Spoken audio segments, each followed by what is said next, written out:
Vazhdojmë tani me përgatitjen. Fillimisht në një tenxhere me pak ujë, shtojmë pak kryp, aty vendosim 6 vezë dhe vazhdojmë që në zjarr mesatar t'i zijejmë për 8 minuta.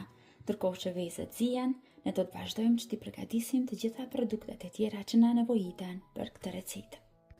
Për t'ia shtuar shijen dhe vlerat ushqyese kësaj sallate që po e përgatitim sot, do të kemi nevojë edhe për sallata të vogla turshi ose kornishona.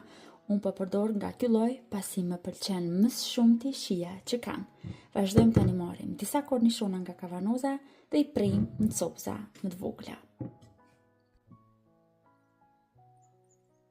Më t'i preni edhe me thikë, por unë do t'i bluaj në një grirse të tillë, sepse i bën në copëza shumë të vogla dhe në shumë pak sekonda.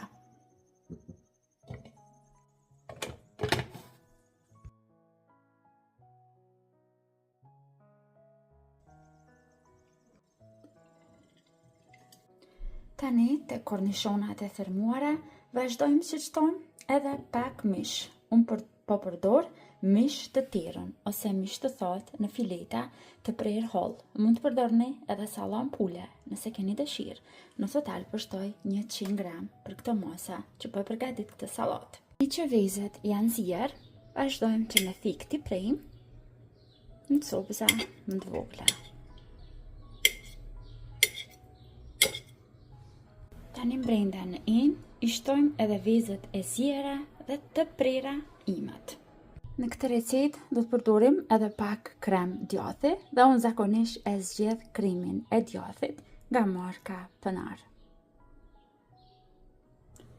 Në total do të shtoj 2 lugë gjelle ose 100 gram me krem djathi.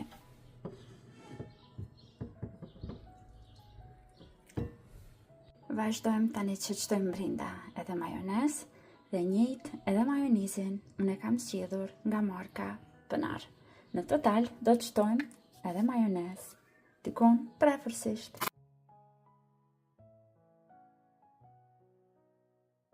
Për shije dhe ngjyrë më të mirë të sallatës, shtojmë një lugë të vogël me mustardë. Pak kryp, por bëni kujdes me krypën, dhe pak piper të zi.